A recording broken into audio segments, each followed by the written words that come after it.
in our childhood, Christmas is this special time. I mean, when else do you get up and go downstairs and there are presents waiting for you to open up, and there's a stocking hung, and so you grow up going, this is a really special day. This is something wonderful. I wish it could be like this every day. That's a childhood response. Well, we carry that in, and so our expectation as we grow into young adulthood, into adulthood, is this season has to deliver that. And then as adults, we start to realize, oh, this takes work and execution on our part, and we don't always get it right. So it's a tricky season.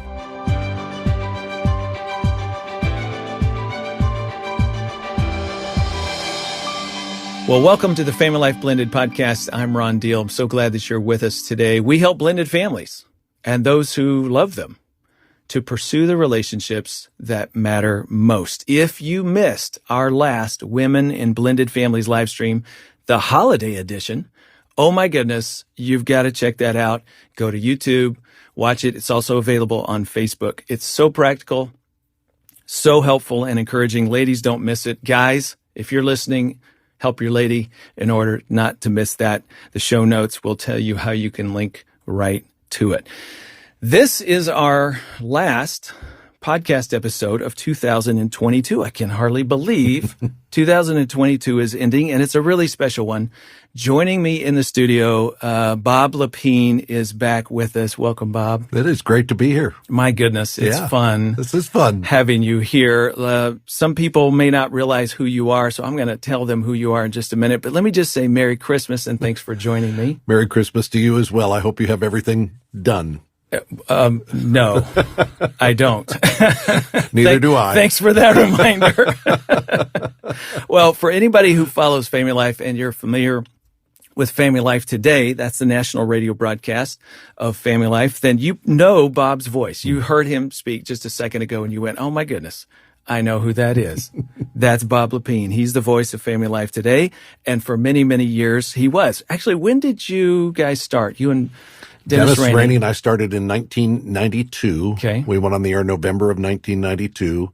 And then Dennis made the transition in 2019. And I continued for another couple of years with Dave and Ann Wilson. And back in the spring of 2021, that's when I handed the baton squarely to them and said, I'm done. Run, Forrest, run, is what I said.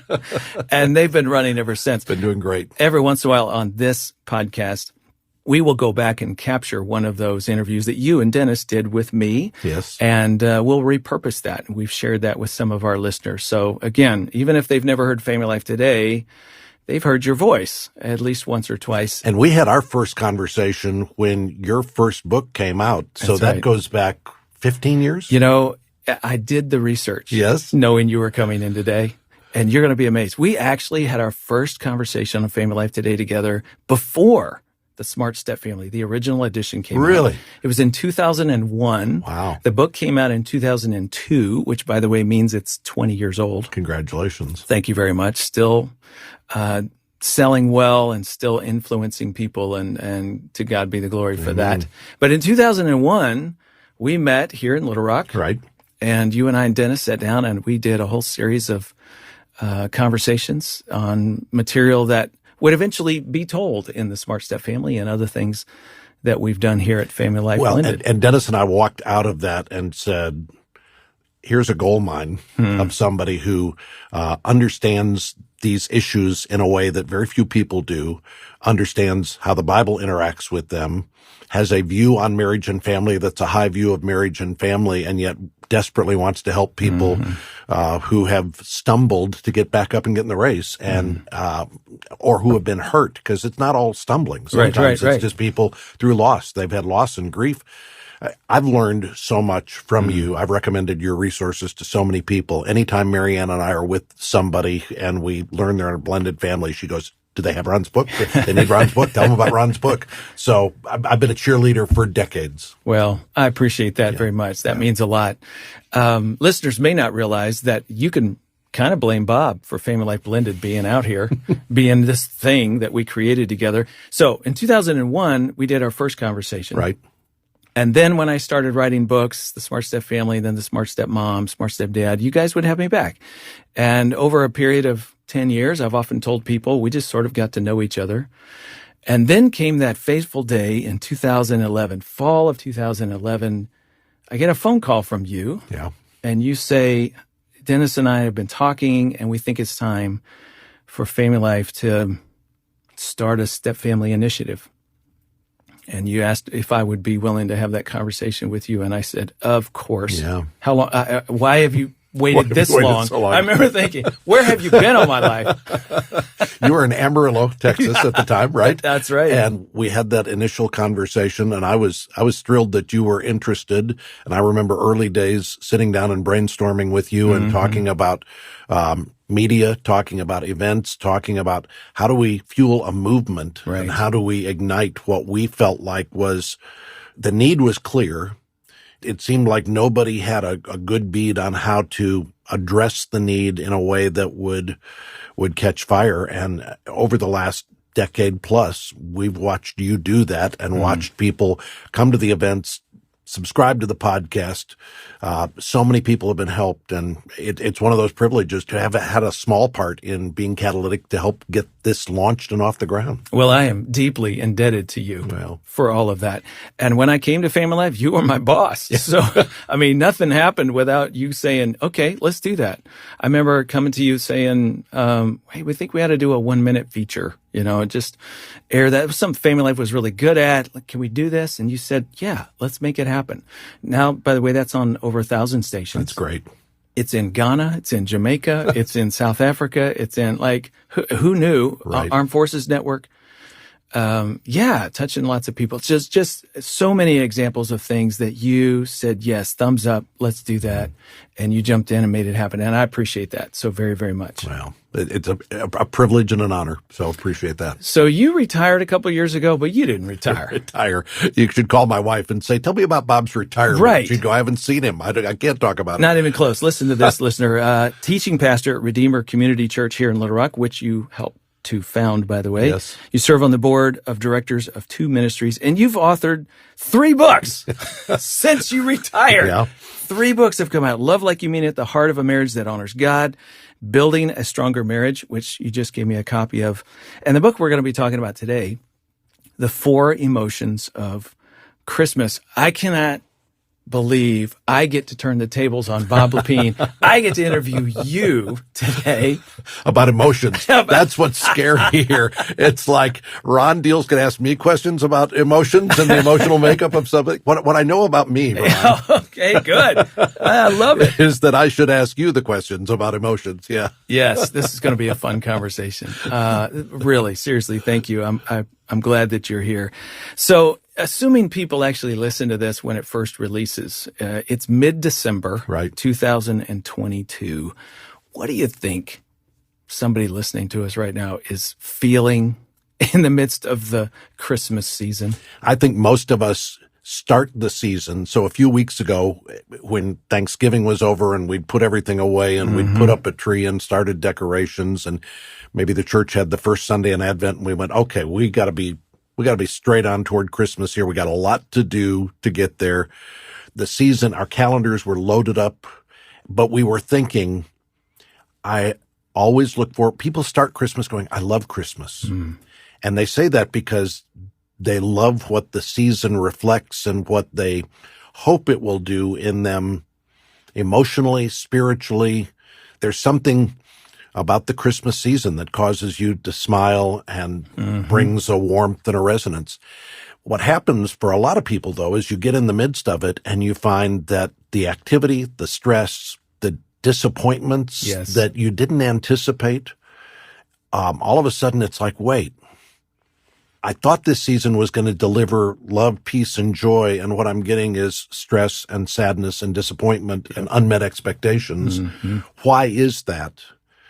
And that's what I tried to sit down and diagnose and address. Honestly, this is a book, you know this, I wrote this book for people who don't go to church, because I wanted people who don't regularly go to church, who come to the Christmas season full of longing and hope, to recognize that the ultimate fulfillment of what they're looking for is not in the magic of a season, but it's in a relationship with the person whose birth we celebrate at Christmas. So that's what the whole intent for the book was. And at the same time, I can tell you, as a believer, that I was touched by the mixed bag of emotions that you discuss in the book. So, whether you have a faith rooted in the Lord or not, I think the emotional experience is typical, is common for people. And it is that. I mean, I've had conversations with blended couples who, one partner is really looking forward to gathering with extended family at the holidays, and the other partner's not. Dreading it, yeah. Dreading it. Or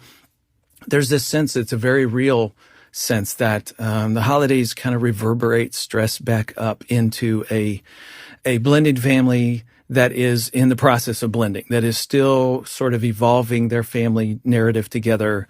And when stressful situations, whether they be, buying gifts for people and getting the right gift, that's one thing. It's stressful buying gifts. It's another thing to think, okay, but if I get this wrong, this relationship is going to be a little bit harder, not better. And so all of that just sort of adds a twinge of, like you said, stress, disappointment to the whole experience. Well, our relationships kind of move to a different level of engagement during the holiday season. We know we're going to be together. Again, there are expectations built into some of that. In one sense, the Christmas season is almost a litmus test for how are we doing relationally. In our marriage, in our extended family. What you get right or wrong is magnified during the Christmas season. And so the pressure to want to get it all right is something that we walk into. And here's the thing, in the midst of all of that, which is not unimportant, but we often forget we're supposed to be thinking about Jesus and his birth and what that means for us. And instead we're consumed with events and activities and relational tensions that have risen to the top. So it's a tricky season.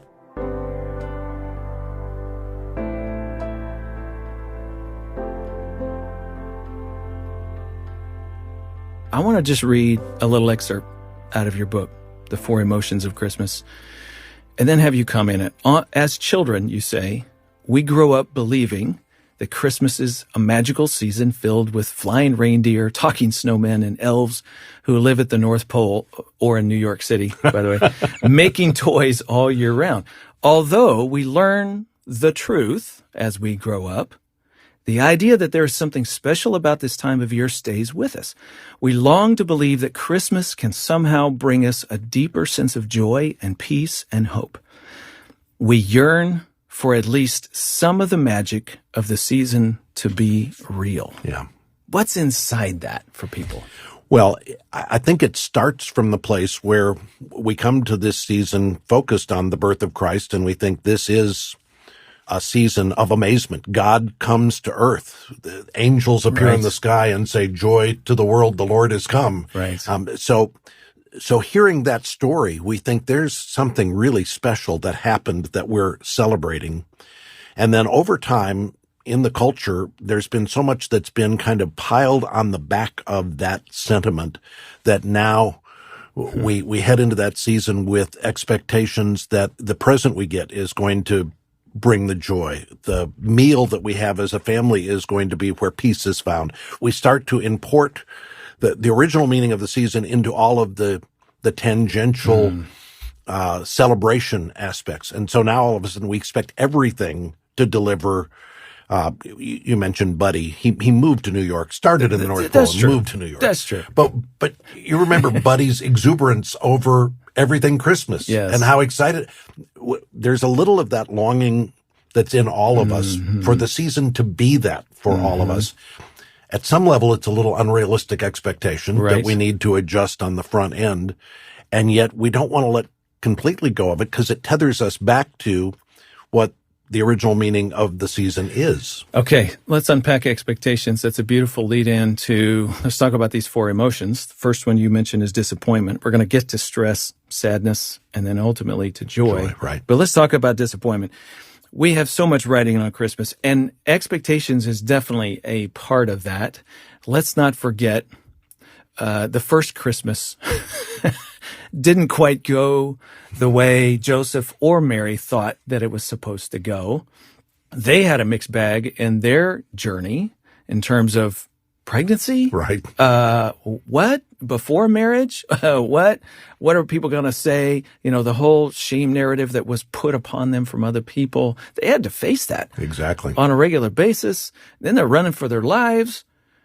Okay. So what are expectations? What are the expectations we have that set us up for disappointment? Well, I think because in our childhood, Christmas is this special time. I mean, when else do you get up and go downstairs and there are presents waiting for you to open up, and there's a stocking hung and everybody is smiling, and a breakfast, there's a special breakfast that mom has made. And so you grow up going, this is a really special day. This is something wonderful. I wish it could be like this every day.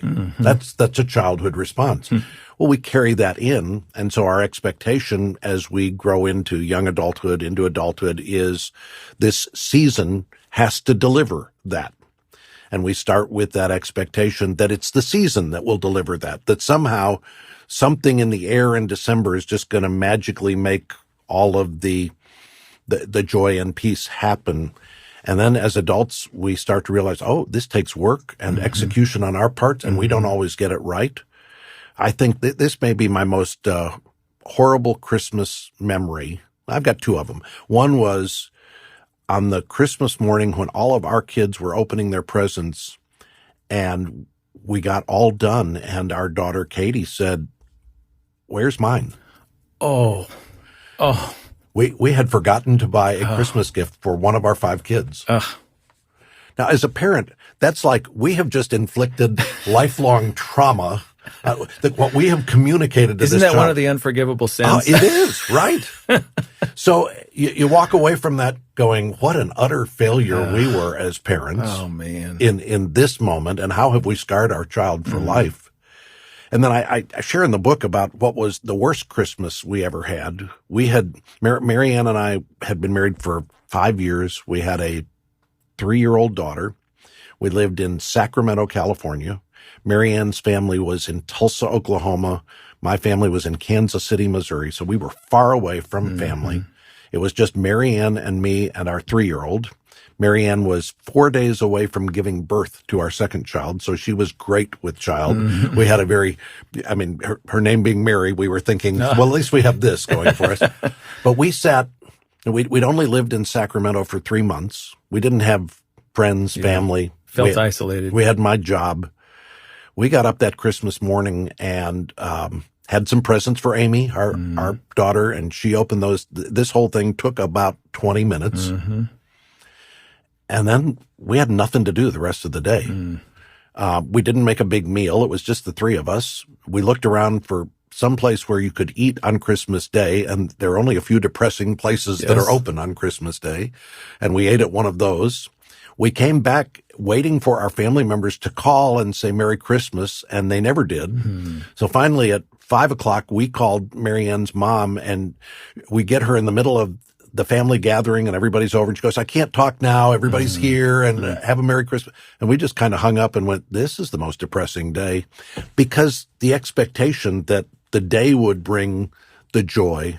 And we'd kind of naively gone into that. You know what's sparking for me right now? You're reminding me of a conversation that you and I and Dennis had on Family Life Today with good friends of ours, Bob and Vicky. And they were a later life couple. They'd each been widowed. They found each other. They get married. They have adult children. Their first Christmas, they brought everybody together, and Bob orchestrated this, what he thought was going to be a magical moment for their blended family experience, where he honors his new wife in front of her children and his children. They saved a gift for one another. All the other kids, all the other gifts have been opened, grandkids. And now it's time for us to honor each other. And it turned out that it brought tears from some of the adult children, and angst and tension to relationships. It didn't orchestrate togetherness. Right. It magnified the loss that the kids had experienced. They were sort of like, kind of happy for you, really sad for us in this moment. And that's part of the disappointment, I think, that people can relate to. Whatever that narrative is, whether it was you guys being out there in Sacramento all alone, or whether it's Bob and Vicky, everybody can relate to the sweet and bitter part of the holidays, where coming together, celebrating, sharing gifts, loving on each other a little bit with some special cookies and, traditions. And yet at the same time, somebody's not here.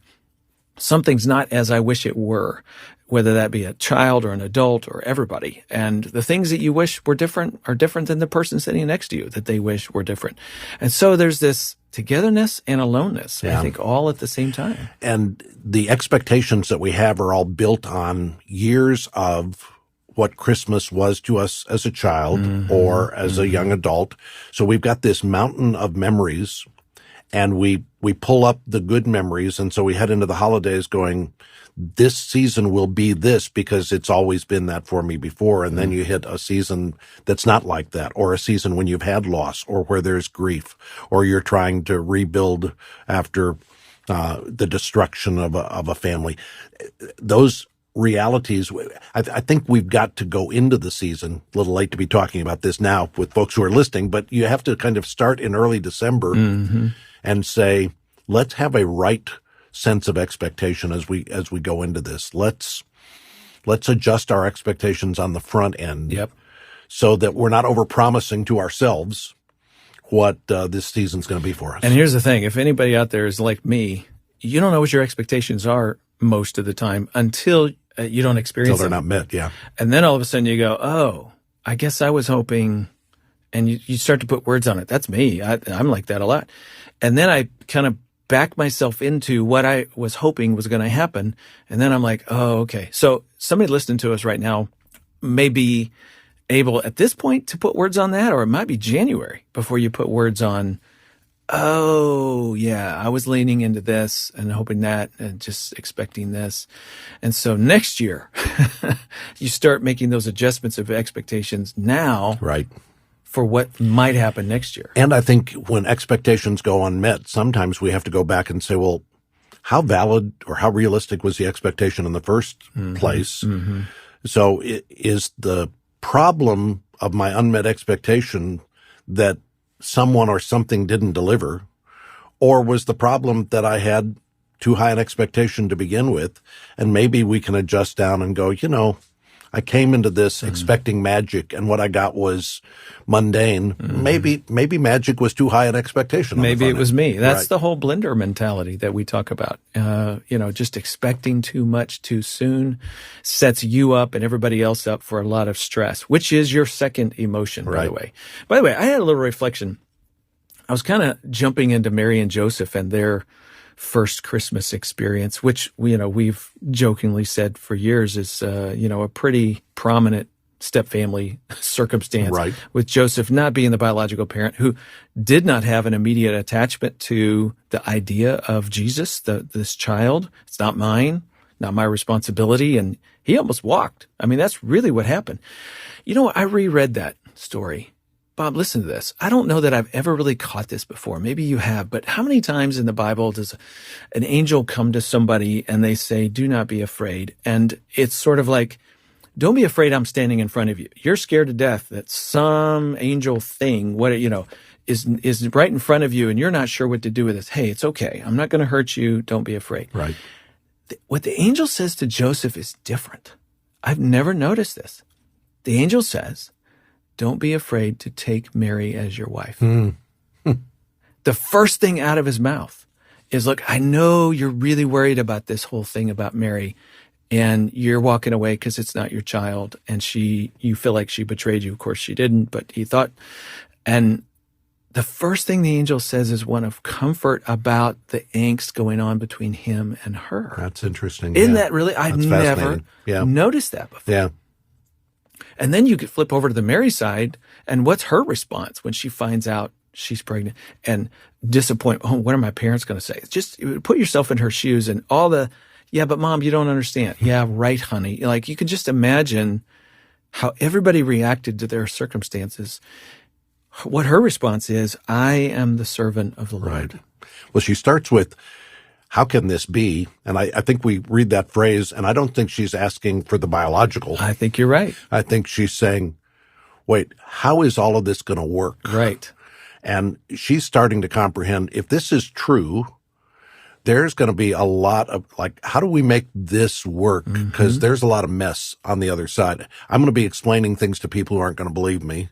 And it's going to be a very challenging, but you're right. She comes back around to the point where she says, I'm the Lord's servant. So I'm just sitting here, thinking about our listeners. You're dealing with disappointment. You're dealing with stress. There's a reverberation of stress in your home. You kind of felt like things were getting better. And all of a sudden now this Christmas holiday season has sort of brought it all back up again. Right. I thought we'd settled that. Well, now you're sort of mad at me, and the kids are saying they're not going to come for all of Christmas. They're just going to be here a little bit. And now we're all sort of mad at each other and we don't even know why. And I'm sitting here thinking, okay, so what if I, just as a regular person, could adopt a little of Joseph and a little bit of Mary and take that posture of, I am a servant of the Lord. Like, Right. Lord, I don't get it. I don't understand. I don't know how it's all going to work, but I'm going to look for opportunities to be your servant and to try to love as best I can. And for Joseph, the receiving end of reassurance, hey, don't be afraid to keep pressing into this relationship. This thing that you don't really know what it is. You're ready to run away from it. Right. Just hang in there. I don't know. I think maybe those two thoughts could help somebody through the stress. I think it's a perspective and a focus that says, this season, is it about me and my emotional needs being met and Christmas delivering to me what my expectations are? Or is it about me being the Lord's servant in this to try to figure out how I can bless and encourage and minister to and share with others? When we make caring for others a bigger priority than getting our own itches scratched during the Christmas season, I think that has a way of shifting the emotional side that's going on in all of us.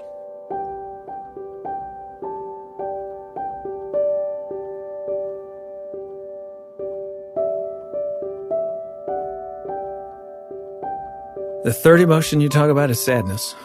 We've already alluded to it a little bit. Yeah, these overlap. I mean, it's not like they're just hard categories, but the unmet expectations and the stress and the sadness are, well, it's a blender. Right? Exactly. It's all thrown in there together. Yeah. This is a season, what's the tiding? Tidings of comfort and joy. Comfort and joy. Even with joy, which we'll get to, we need comfort sometimes. And absolutely, anytime anybody who has had any significant loss in their life, this is true for blended families, this is true for me, loss of a child, this is true for anybody that has anything in their life that they wish were different. You come to these special times of the year, and I just think that sadness gets resurrected. It's magnified. You can't have the sweet without the bitter. Right.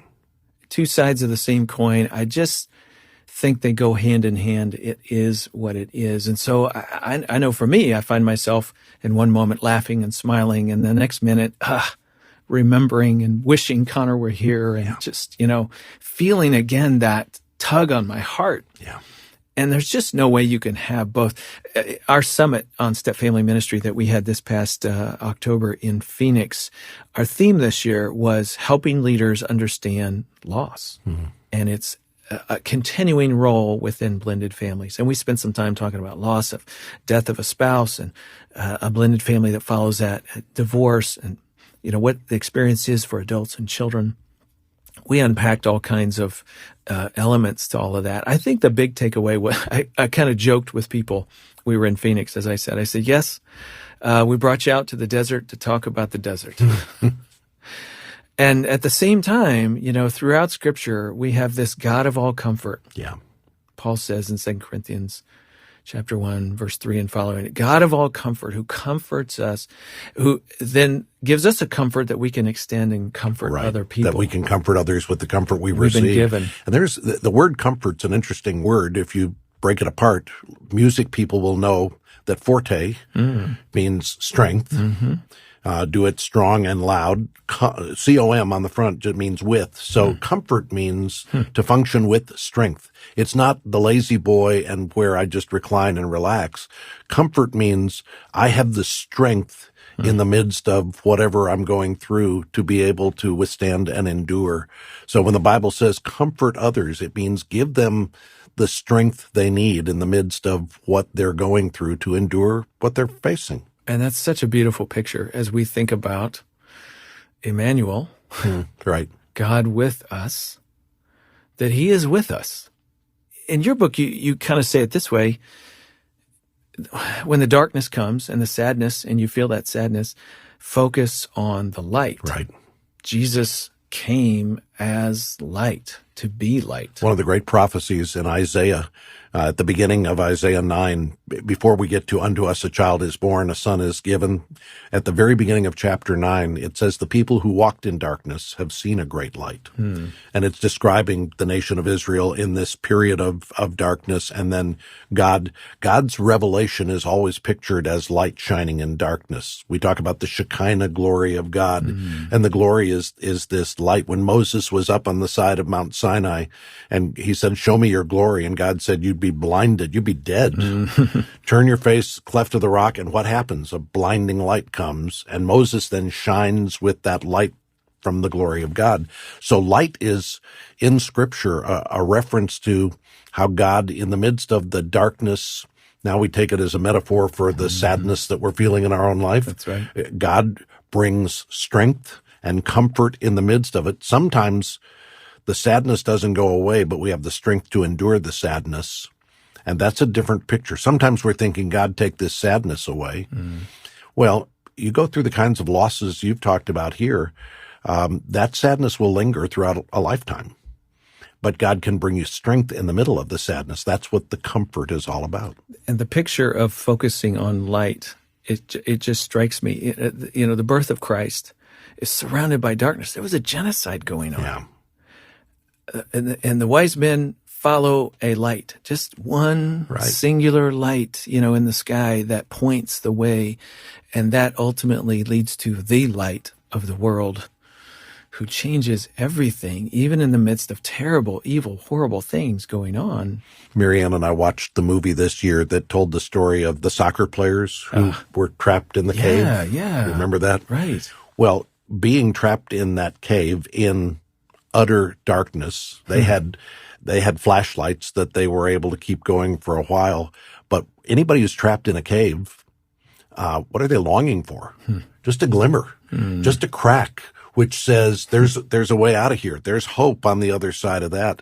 Experiments have been done where people have been put in utter darkness, and after about 48 hours, you start to have real issues, brain issues. I can only imagine. Yeah, you start to go crazy. If you want to deprive somebody, take away light completely.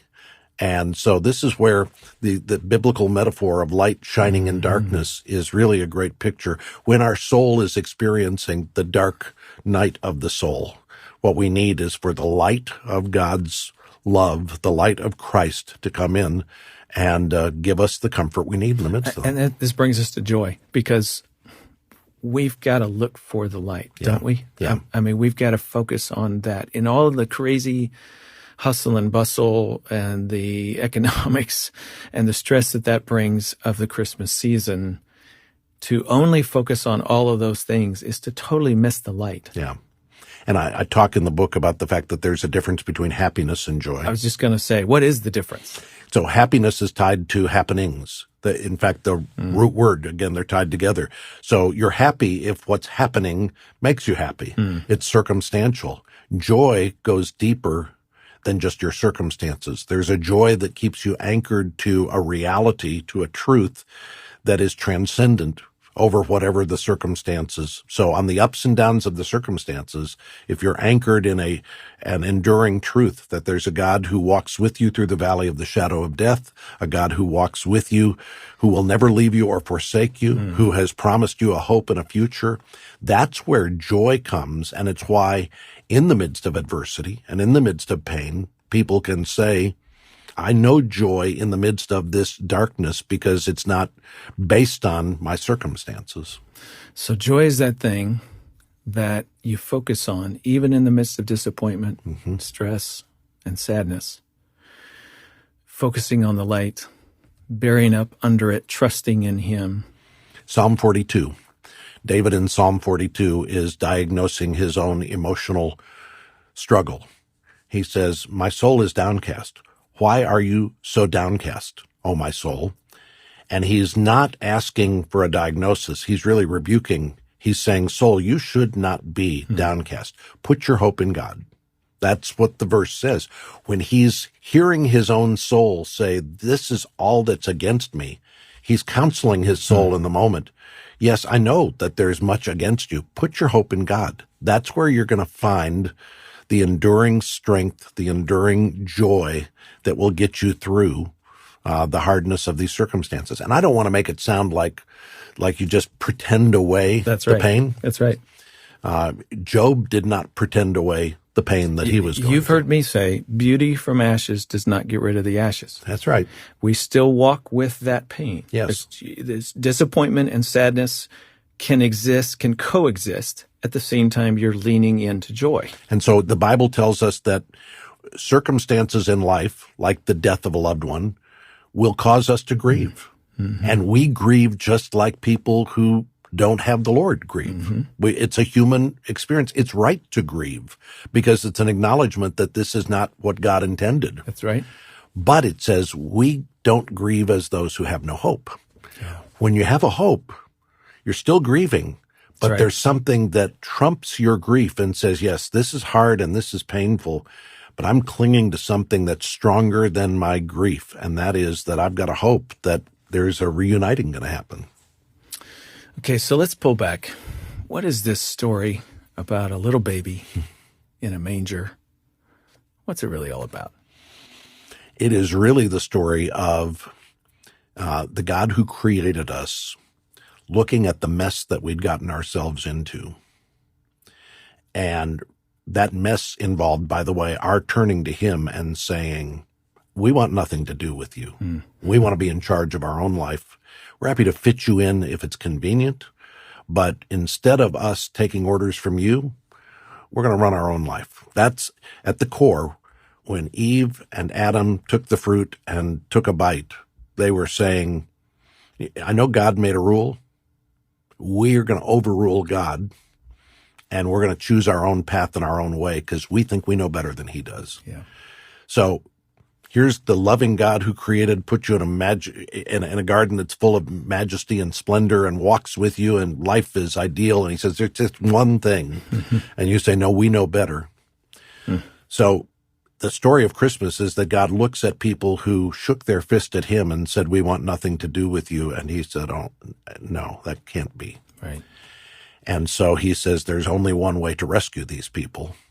And that is that I have to send my Son, that I have to take on flesh, the second member of the Godhead, taking on flesh, entering into time and space with all of the limitations of humanity that go with that. Now you stop and think, this is like I've been living at the suite at the Hilton, and I'm going to the slums. I've been in splendor where for eternity I've had unbroken fellowship with the Father, and I'm going to go live among people who despise and reject me. He comes into our world. He's born into our world, committed to the rescue mission. We would never celebrate Christmas if there weren't an Easter.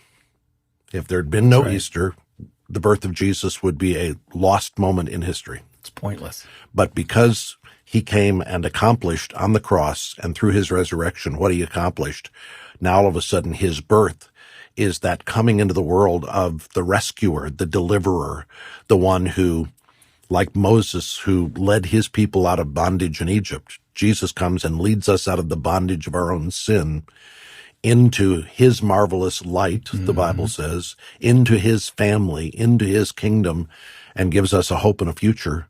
And that's why we sing Joy to the World, not because of presents and reindeer and Santa Claus and candy canes. It's joy to the world because the Lord has come. Let earth receive her King. That's right. As you were talking, I was thinking the two names that are introduced to us about Jesus. Matthew focuses on Jesus, Right. the name.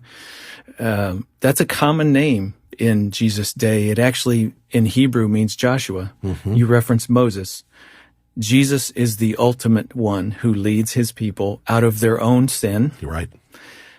out of exile from God, Right. and into the promised land as Joshua did. He is the ultimate Joshua. Right. And then the other name that we learn about him from Luke is Emmanuel. Mm-hmm. We said that earlier, God with us. Ultimately, this is a story about God coming near, coming to be close, Mm-hmm. him pursuing us. He started pursuing us in Genesis 3, 4, and it culminates in who Jesus is and his work on the cross. John chapter 1, John says the Word, that is Jesus. We can go back and unpack that. So the Word is God's idea from the beginning. The Word became flesh and dwelt among us. And the word dwelt among us literally means to pitch the tent. Mm-hmm. So the To Word tabernacle. became flesh, and pitched his tent right in the middle of us. We've done this with our kids at Christmas time where we pitched a tent in the living room. And they love, the idea of a tent in the living room. But we say, this is what Jesus did. He came and pitched his tent and said, I'm going to live here with you. I'm going to come and dwell among you and be with you. And then I'm going to lead you out of the bondage that you're in into the promise. And that's the joy. Emmanuel, God is with us. A common story we hear from people, Bob, in our ministry is people struggling so much because of their past that they're trying to figure out how to get back to God. Please stop and listen to the story of Christmas one more time. He has come for you. Yeah. He moves toward you. That's what grace is. Yep. His pursuit of us. You don't have to do anything to somehow get back into his good graces. He has come to be with us. And all you got to do is just release your heart and your life to him. Yeah. Receive that forgiveness. Thank you so much for Thank being you. with me. It's been a joy to talk about Gosh, this has been fun for me. I love you. I appreciate all that you have done for me and for families. And it's just a great opportunity to be with you. I hope you and Nan have a very Merry Christmas. And to you as well. Thank you.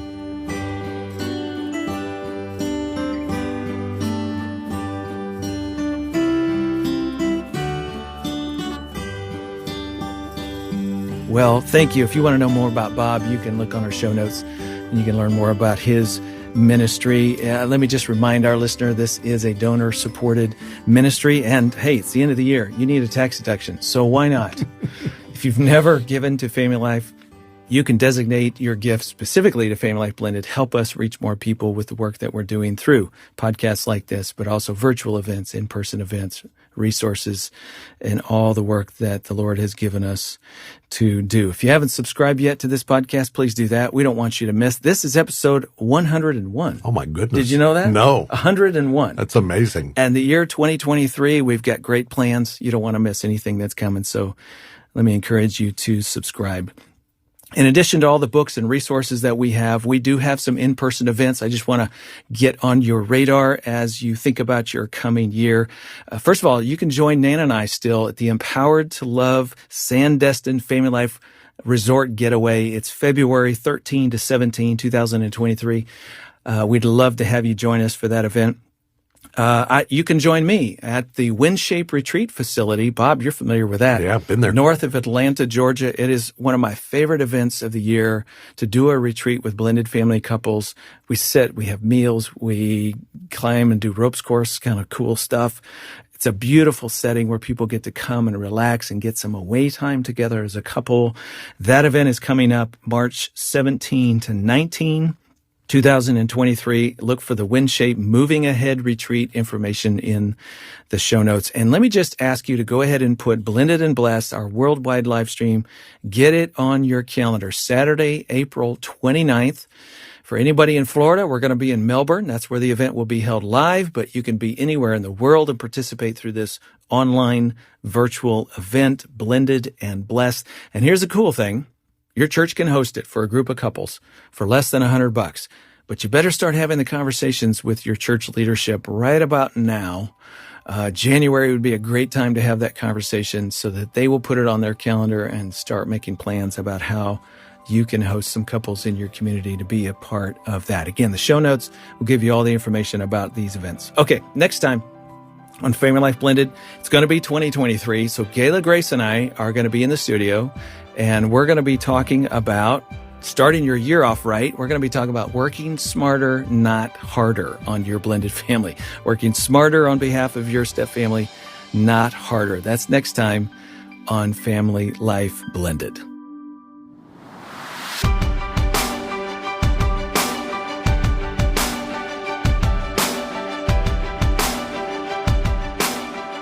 I'm Ron Deal.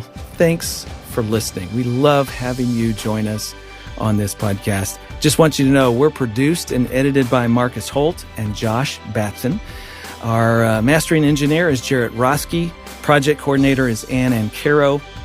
And theme music, the all-important theme music, is composed and performed by my son, Braden Deal. Family Life Blended is part of the Family Life Podcast Network, helping you pursue the relationships that matter most. Merry Christmas.